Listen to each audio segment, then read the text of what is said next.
A gente está entrando na segunda rodada da nossa série. Semana passada a gente fez a primeira. O nome da nossa série é E se a vida te trouxer? E diversos pensamentos diferentes. Semana passada nós falamos se a vida te trouxer circunstâncias adversas. E na realidade, talvez a gente pudesse até mudar. Em vez de ser se a vida te trouxer, é quando? Porque ela vai te trazer. A vida sempre vai trazer dificuldades para nós, a vida sempre vai trazer circunstâncias que nós não teremos condições por nós mesmos de ultrapassar. Se não fosse pela força de Jesus que está em nós, eu gosto de pensar isso, o poder que ressuscitou Jesus Cristo de entre os mortos mora dentro de você. O poder que ressuscitou Jesus Cristo de entre os mortos anda com você. Comigo também. Todos os dias, porque nós fomos comprados e selados com o Espírito Santo de Deus. Com o Espírito Santo de Deus. O nosso subtema de hoje é um choque de realidade. Se a vida te trouxer um choque de realidade. A verdade é que nós carregamos conosco coisas que nós imaginamos ser verdades absolutas. Nós aprendemos quando criança, talvez uma das maiores frustrações que as crianças têm é quando eles crescem e descobrem que os pais não têm todas as respostas. Alguns descobrem quando eles são bem pequenos mesmo, né?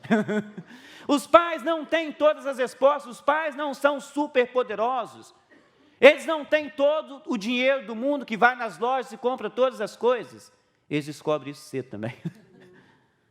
Mas é um choque de realidade, porque em um certo momento a gente tem a sensação de que a gente pode todas as coisas. Eu me lembro quando eu era criança, a expressão não só minha, mas dos meus irmãos, dos nossos amigos, era: quando eu crescer, eu vou comprar tal coisa. Quando eu crescer, eu vou morar em tal lugar. E eu cresci, não tanto, mas eu cresci. E de repente você não pode comprar as coisas que você pensava em comprar, as motos que você pensava em comprar. Os lugares que você pensava em morar, porque você tem um choque de realidade e descobre que a vida nem sempre é do jeito que a gente imaginava ser. Mas em algumas horas a gente tem um choque de realidade nas coisas que a gente crê, nas coisas que talvez a gente foi ensinado desde que a gente era pequeno. E de repente a gente se depara com algumas coisas que nos dão esse choque na realidade, na religião, na política, em diversas outras coisas. Quantos de nós têm visão política diferente das visões políticas que tiveram os nossos pais? Quantos de nós têm visão religiosa diferente da visão religiosa que tiveram os nossos pais? Choque de realidade. Você já imaginou se você pudesse voltar ao passado, analisar os erros e rever a sua versão mais jovem? Se volta lá, vê as coisas que foram feitas e talvez de forma diferente, fala: não, hoje, com o conhecimento que eu tenho hoje, com os recursos que me chegaram às mãos, e talvez você no alto da sua sabedoria fale: com a sabedoria que eu tenho hoje, eu faria escolhas diferentes. Eu me lembro uma ocasião, eu estava no encontro de jovens e adolescentes, a maioria era adolescente, e eu estava fazendo parte da banda lá. E uma das canções, na realidade, era a canção que era tema do encontro. A ideia dela era justamente essa, né? Aperta o botão de voltar, de rebobinar, aperta o botão de apagar as coisas e se encontra com a versão mais jovem. O que você vai fazer de diferente? E eu pensava aqueles negócios, tipo assim, como é que vai ser essa coisa? E eu vendo depois, talvez, do terceiro dia de encontro, eu comecei a observar as pessoas que estavam cantando as músicas. E era tudo adolescente, de 13, 14 anos, e eu comecei a pensar: o que essas criaturas vão voltar no passado para ver o que eles fizeram de diferente? Estão começando a fazer. Se eu pudesse voltar, quando eu tinha 13, 14, 15 anos, eu faria algumas coisas diferentes. Eu escolheria algumas opções diferentes das que eu fiz. Você, o que você faria diferente? O que você faria diferente? Talvez com o choque de realidade que você vive no dia de hoje. O que você faria diferente? Quais escolhas você faria diferente? Qual é a diferença, né, entre um inteligente e um sábio? São coisas interessantes, a diferença entre o inteligente e o sábio. E diz a ideia que o inteligente, ele ganha experiência, ele bate a cabeça, mas aprende qualquer coisa. É inteligente. inteligente, aprende qualquer coisa, bate a cabeça, me viro, dou meu jeito, mas aprendo. Já um sábio, ele aprende com a experiência dos outros. Eu não preciso bater tanta cabeça. Eu não preciso sofrer tantas coisas. Outras pessoas já passaram por esses mesmos problemas, por essas mesmas situações. Eu não preciso reinventar a roda. Na nossa vida a gente pode fazer isso também. A gente pode se aproveitar dessas ideias. Na realidade, nós estamos vendo nessa série a história no livro de Atos de um homem chamado Saulo, conhecido na língua grega por Paulo, e é esse nome que a gente conhece, o apóstolo Paulo, que escreveu praticamente metade do conteúdo do Novo Testamento. E usando a vida dele como exemplo, a gente está reparando isso aí. E na história que a gente vai ver hoje, Paulo vai sofrer um choque de realidade. Na verdade, ele não vai sofrer o choque de realidade, ele vai contar o choque de realidade que ele sofreu. E talvez eu e você podemos aproveitar alguma coisa para a nossa vida e descobrir o que eu posso fazer se a vida me trouxer um choque de realidade. Como que eu posso agir se a vida me trouxer um choque de realidade? A primeira rodada que nós fizemos na semana passada, a primeira rodada da série, ela estava aqui no ano 35 da nossa era. Ano 35 da era cristã, Saulo, um judeu, cidadão romano por nascimento, perseguidor do povo de Deus, ele ganha a autoridade dos líderes religiosos e políticos, e ele vai à Síria, especificamente para a capital da Síria, a cidade de Damasco. Essa é a proposta dele, e ele está a caminho de Damasco com o projeto de prender, com o projeto de espancar, se necessário for matar as pessoas que acreditavam nas palavras de um certo homem chamado Jesus. De repente ele tem um encontro com Jesus Cristo naquele caminho, ele fica cego, ele cai por terra, isso Atos capítulo 9, foi semana passada, a gente contou, se você não assistiu, se você está me vendo em vídeo, volta lá, procura o vídeo da semana passada, primeira rodada da série, circunstâncias adversas. Saulo enfrenta uma circunstância adversa porque ele começa o seu relacionamento com Jesus Cristo com os seus olhos sendo cegos. E aparece um homem na história dele chamado Ananias, e Deus fala com Ananias: Ananias, vai lá, ora por Saulo para que caia dos olhos dele as escamas que ele está lá. E Ananias fala: Senhor, não vou não, posso não. Vocês não conhecem outras músicas que falam isso não, né? Não vou não, eu não vou, esse camarada é um perseguidor, ele vai querer matar, eu não vou fazer isso. Talvez era a chance que Ananias estava pensando: o cara está cego, ele não vai me ver mesmo, essa é a minha oportunidade de passar a espada no pescoço dele, ele não vai saber nem quem foi. Mas Deus fala com Ananias, o Senhor na realidade diz a Ananias, ele fala o seguinte: vai, este homem é meu instrumento, o quê? Escolhido. Deus está dizendo, esse cara foi escolhido para levar o meu nome perante os gentios, todo o povo que não é judeu, não é israelita na realidade, seus reis, e perante o povo de Israel. Mas Ananias não está satisfeito, ele fala: Senhor, esse cara vai ter que sofrer, ele não pode ser desse jeito. Na realidade, Deus fala com ele: Ananias, eu mostrarei a ele o quanto deve sofrer pelo meu nome. Na realidade, Paulo passa por diversas situações. A história de hoje, a gente vai pular uns bons anos na nossa sequência. E nós vamos pular, na realidade, para 24 anos mais tarde, ano 59 da era cristã, aproximadamente. Talvez um ano a mais, talvez um ano a menos. Saulo, que também se chama Paulo, já passou por diversas oportunidades de ministrar a palavra de Deus nesses 24 anos. Ele fez 3 grandes viagens, e nessas viagens não foram viagens de uma semana, não foram de 15 dias, algumas de diversos anos. Ele preparou igrejas em diversos lugares na área da Grécia, em diversos lugares em regiões da Ásia. E agora ele está de volta em Jerusalém. Quando ele chega, na realidade, em Jerusalém, as pessoas, os amigos dele, profetas de Deus, falavam com ele: Paulo, não vai para Jerusalém. A coisa lá vai ficar feia para você. Ele falou: eu tenho que ir. E eles insistem com ele, ele fala: ei, gente, para com esse negócio, não faz o meu coração ficar triste, eu tenho que ir porque o Espírito de Deus está me mandando ir. O Espírito de Deus está me mandando ir. E Paulo vai. O que Deus tinha falado para Ananias, e falado para Saulo, a mesma coisa: você é para mim alguém que é escolhido para levar essa minha palavra aos poderosos, aos reis, aos seus líderes. E agora, Paulo está diante dos poderosos. Ele está em Jerusalém diante dos poderosos, e um dos primeiros poderosos que ele tem uma grande oportunidade está em um governador chamado Félix. Muito, mas muito pouco provável que qualquer um dos discípulos originais, dos 11 que sobraram, porque Judas cometeu suicídio, teria essa mesma oportunidade, Paulo, de estar diante do governador. Paulo está diante do governador Félix, capítulo 24 de Atos conta isso. Félix era um homem que conhecia o caminho, assim que é o termo bíblico. Ele conhecia o caminho, ele ia de tempo em tempo bater um papo com Paulo, porque ele queria escutar um pouco mais, mas na realidade Lucas, que é o narrador dessa história, diz, ele queria na realidade que Paulo o subornasse para conseguir alguns favores, mas ele não conseguiu isso.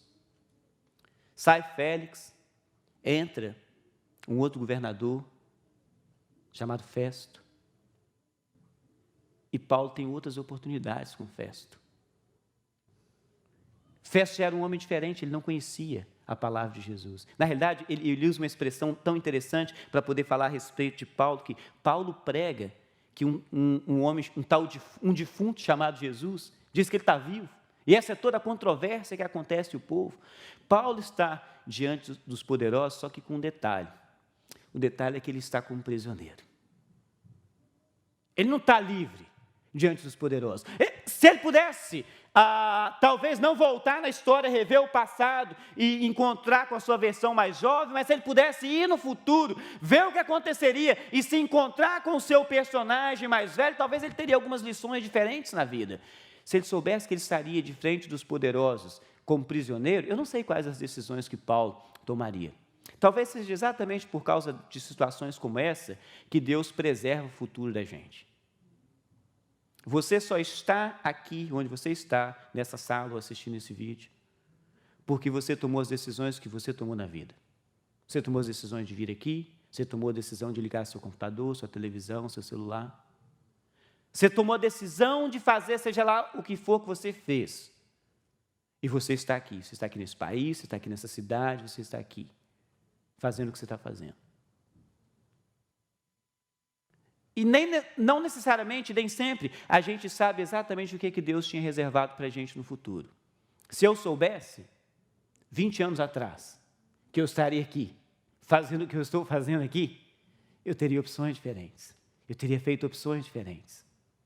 Eu não sei quais opções Paulo teria feito, mas a realidade é que talvez ele pudesse ter imaginado. Se Deus falasse comigo, fulano, você vai estar daqui a 24 anos na presença dos poderosos, dos governadores, dos reis, e você vai ser a pessoa que vai ser usada por mim para ministrar para eles a palavra. E eu poderia talvez me imaginar alguém que estivesse trabalhando no alto escalão de algum governo, mas não necessariamente imaginar que você vai estar preso, e de repente diante de um tribunal, e aquelas pessoas são as autoridades que vão te julgar. Mas é o que acontece com Paulo. Primeiro ele está aí diante de governadores, Félix e Festo. E passa esse tempo, não só por questões de governadores, a experiência dele com esses homens é uma experiência que para ele foi impactante, para os homens foi impactante. Com todos eles foram surpresos ou surpreendidos no fato de que Paulo era cidadão romano. E foi isso e exatamente isso que lhe deu a oportunidade de estar diante dessas pessoas. Deixa eu falar uma coisa para você. Deus te capacitou, seja lá com o que foi que Ele te capacitou, para te dar a oportunidade de ser bênção para o reino dEle. No que você faz no seu trabalho, no que você teve oportunidade ou não de aprender na escola, com as pessoas que você conhece.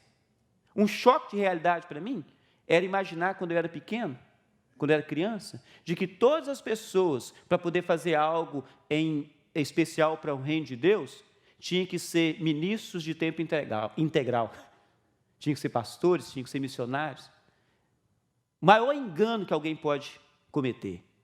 Porque Deus quer que você faça diferença no reino dele onde você está. Fazendo o que você está fazendo. Com a capacitação que ele te deu. Com os privilégios que ele te deu. Em diversas áreas da vida. Ou talvez com as limitações que ele mesmo te deu. Agora ele está prestes a entrar na presença de um rei, Agripa. E a realidade é que nessas histórias todas, sai Félix, entra Festo. Festo tinha uma boa amizade com Agripa, que era o rei, e com a sua esposa. E um belo dia Agripa está visitando Festo. E Festo começa a falar com ele justamente dessa história. Tem um tumulto acontecendo, eu estou com um prisioneiro. Só que não é um prisioneiro qualquer, é um prisioneiro que já apelou para conversar com o imperador. Ele não quer que qualquer pessoa o julgue, ele apelou para o imperador. Ele não é um cidadão qualquer. Ele tem direito de ser julgado pelo imperador. E é interessante que, seja lá o que foi que Festo falou com o rei Agripa, o rei ficou curioso, porque o que ele fala é o seguinte, o rei Agripa, então, diz Atos 25, verso 22, disse a Festo, eu também gostaria de ouvir este homem. Eu gostaria de ouvir, seja lá o que foi que Paulo fez, impactou a vida de Festo de tal maneira que ele estava usando de testemunho com os reis. Deixa eu te perguntar uma outra coisa. Que tipo de testemunho a seu respeito as outras pessoas dão quando elas estão na rua?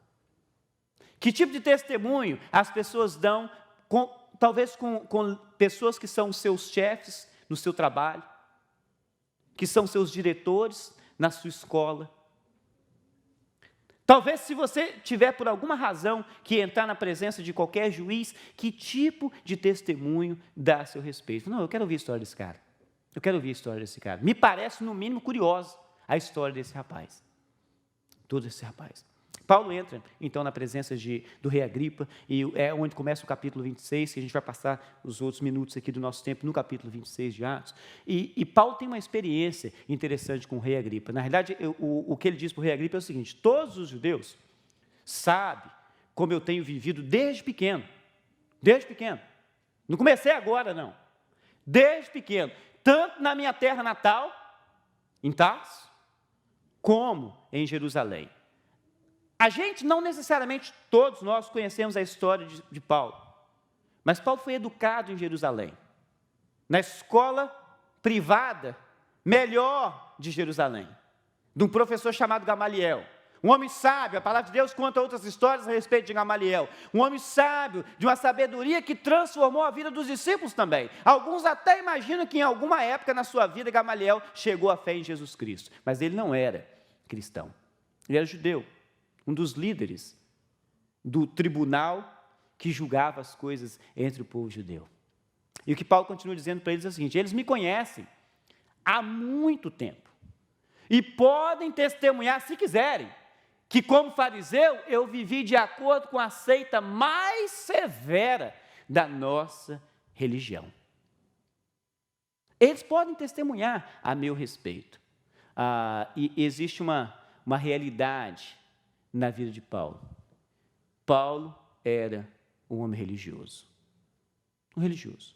As pessoas que estavam à volta, os seus acusadores, sabiam disso, é o testemunho que ele fala, eles sabem disso, eles me conhecem. Na realidade, numa outra ocasião que ele conta essa mesma história, ele diz o seguinte, foram eles mesmos que me deram autorização para ir atrás dos cristãos. Eles sabem, eles me conhecem. A minha pausa, e eu volto para você aqui e te perguntar, o que as pessoas sabem a seu respeito, que você é ou faz, desde que você era pequeno? Talvez você seja religioso. E talvez eles olhem para você, sabe, falando, não, ele ou ela é religioso desde pequeno, eu conheço. Sei exatamente o que fazia, como fazia, de que jeito que era. Mas talvez você não seja religioso, muito pelo contrário, talvez você seja um cafajeste. E as pessoas sabem disso, não, é um cafajeste, desde criança. Conheço, não vale nada. Talvez você seja uma boa pessoa, desde criança, e as pessoas sabem qual é a sua realidade. O que você diria a respeito de você mesmo? Não, por favor, não levanta a mão. O que você diria a respeito de você mesmo? O que as pessoas sabem a seu respeito, desde que você era criança? Talvez uma boa menina, um bom menino, sempre foi legal com seus pais, tratou bem, cuidou bem, agora está velho, está velha, agora já está com boa idade. O que as pessoas sabem? A realidade de Paulo era essa daqui. Ele era religioso, extremamente religioso. Ele mesmo fala, e as pessoas poderiam confirmar segundo as palavras dele. Da seita da minha religião, era mais severa. E ele extremamente zeloso. Um cara religioso. E ele fala o seguinte, eu também estava convencido, a realidade dele, estava certo disso, eu estava convencido de que deveria fazer todo o possível para me opor ao nome de Jesus, o Nazareno. Essa era a realidade dele, ele tinha certeza disso. Eu e você olhamos para a certeza dele e a gente fala o seguinte, ele tinha certeza, mas ele estava errado. A gente olha e a gente fala isso.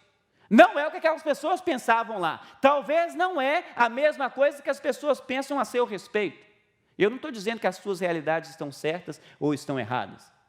Talvez daqui a pouco você vai poder compará-las e descobrir se elas estão certas e se estão erradas.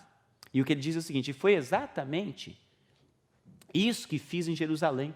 Com a autorização dos chefes, dos sacerdotes, lancei muitos santos na prisão, perseguindo as pessoas que criam em Jesus Cristo.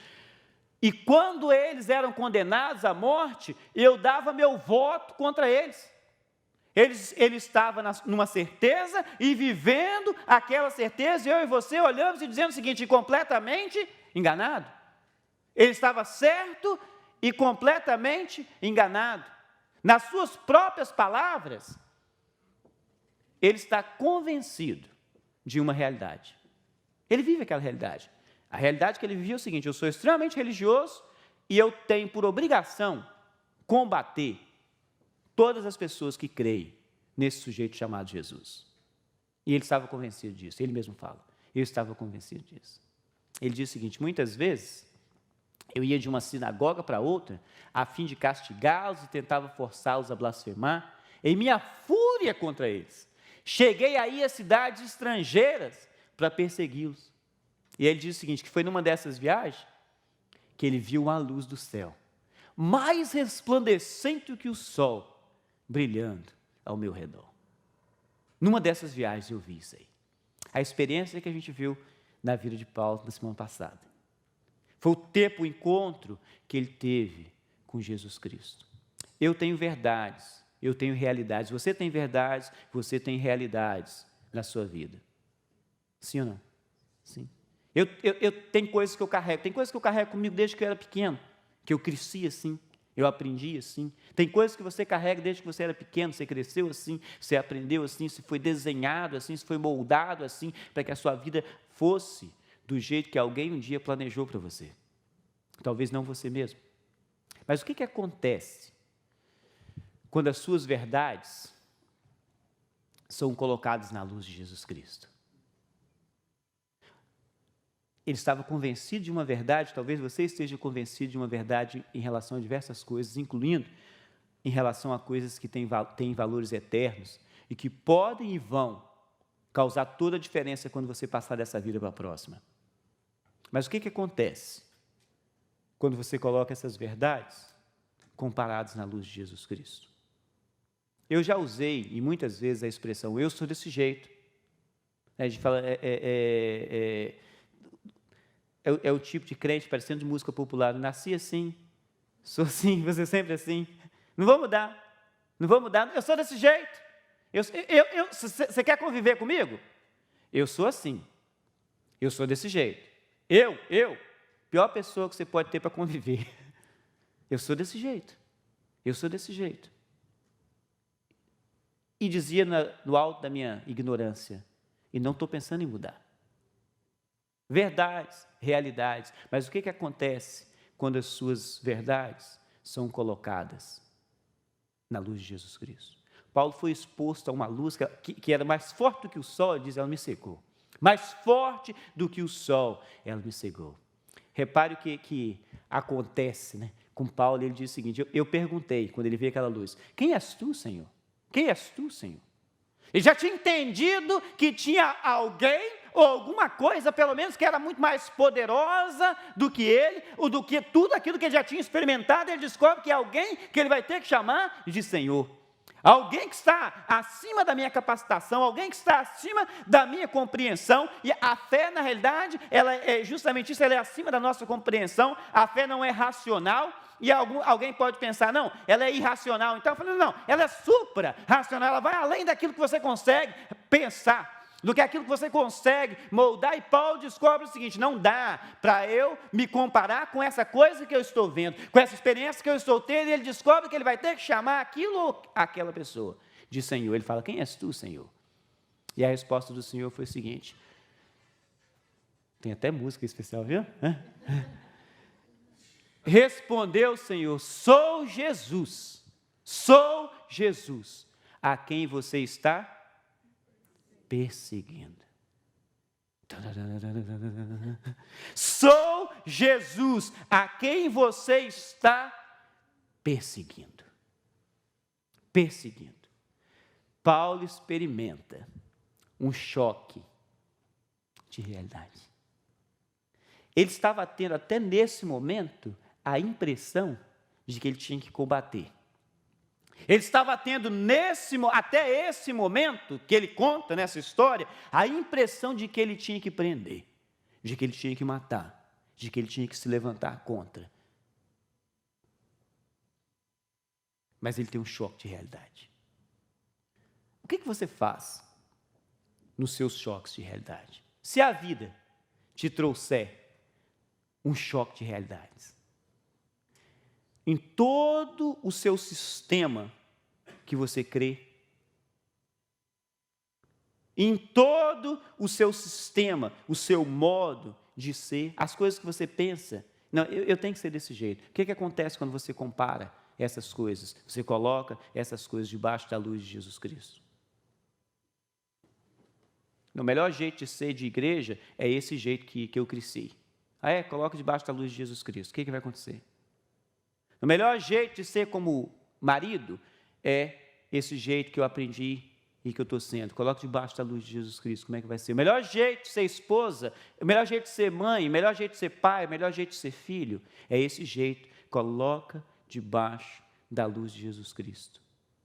Uma luz que mais forte do que o sol e que é capaz de te cegar. E muito provavelmente você vai enfrentar um choque de realidade. E descobrir que tem coisas em Deus que Ele quer que você seja muito além do que, de repente, onde você estava imaginando ser. O que você estava imaginando ser. Paulo fala a expressão que talvez seja a melhor expressão para as nossas vidas. Ele diz o seguinte, assim, Rei Agripa, não fui desobediente à visão celestial. Não fui desobediente à visão celestial. Eu não sei que tipo de realidade talvez você tenha na sua vida, você chegou aqui neste lugar hoje, você começou a assistir esse vídeo.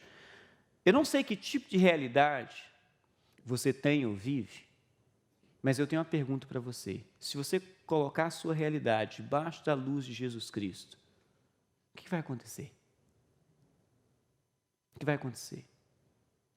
Paulo, no choque que ele tem, talvez uma das coisas que, se ele vivesse no século 21, ele correria um risco de fazer, e outras pessoas no século I fizeram, não no século I, mas nos primeiros séculos, fizeram exatamente essas mesmas coisas. Entre essas pessoas, alguém do século I, que foi um discípulo, diante de um choque de realidade, ele decidiu atentar contra a sua própria vida, e foi Judas.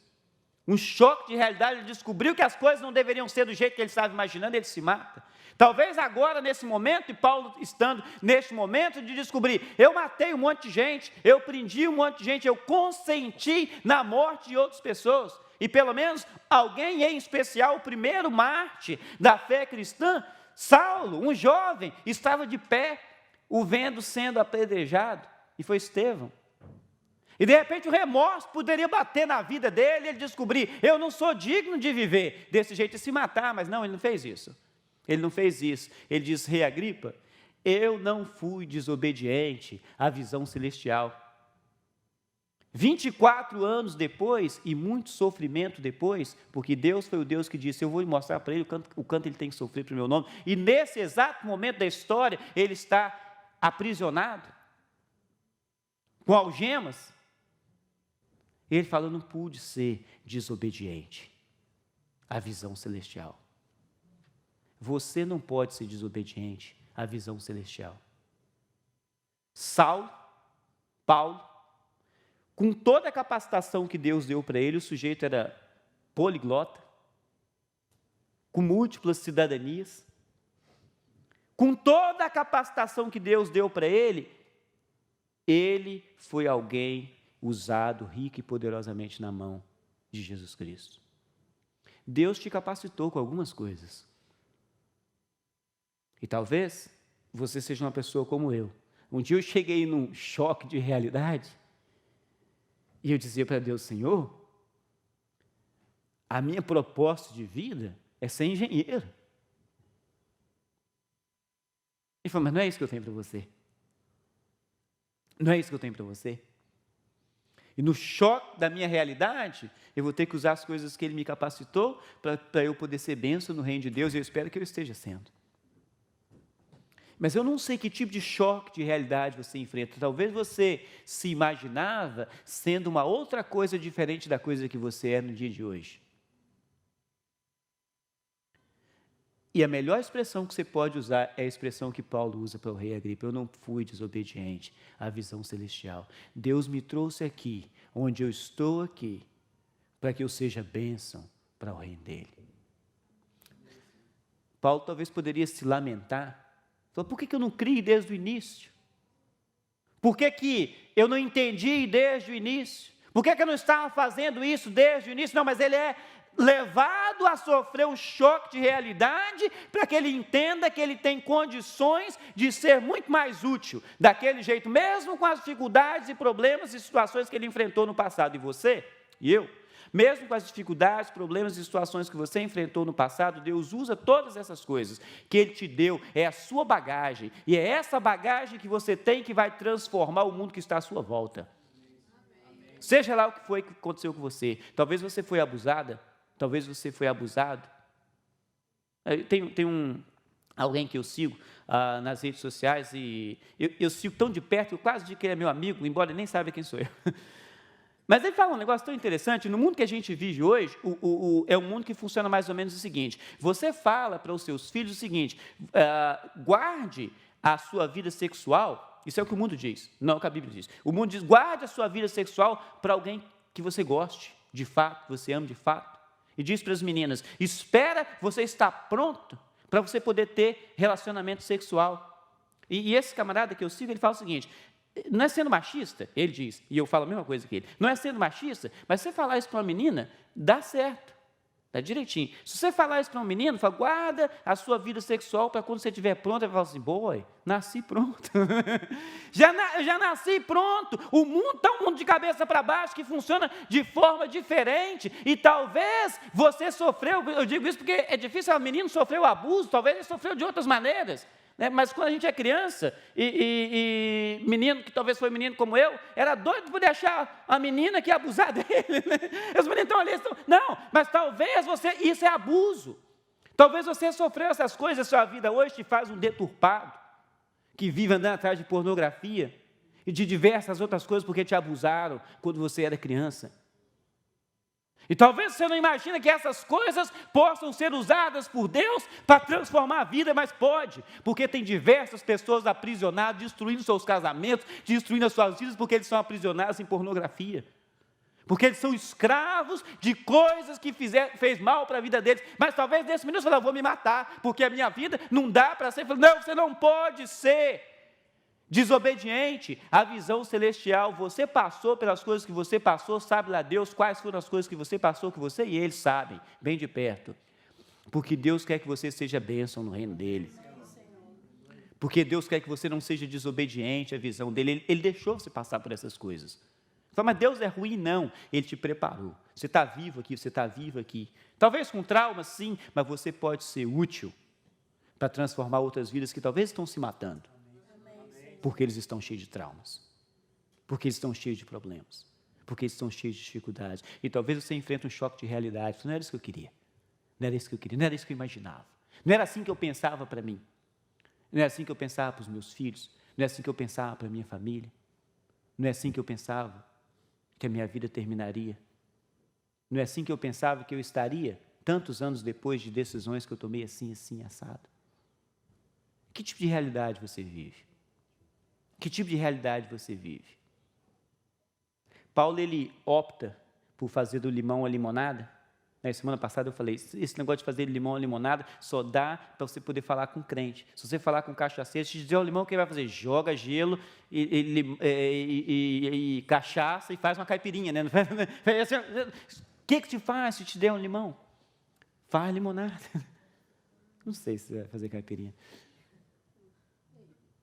Paulo faz algo que é útil para a vida, não só dele mesmo, mas das pessoas que estão à volta dele. O que você faz com o seu choque de realidade? Talvez existem pessoas que estão escravizadas dos mesmos pensamentos religiosos que você esteve um dia. E vou dizer para vocês, dentro das igrejas tem gente escravizada por pensamentos religiosos. E muito. E uma coisa bonita em relação a Deus, Deus não busca gente religioso. Deus busca de espirituais. Deus busca espirituais. Não seja desobediente à visão celestial. Se você enfrenta um choque de realidade, e como diz o ditado, se a carapuça te serviu, coloca uma calça que combine e vai dar a volta. Vai dar a volta. Faça do que seria a sua fraqueza a força propulsora que te motiva a fazer diferença no reino de Deus. Amém, queridos?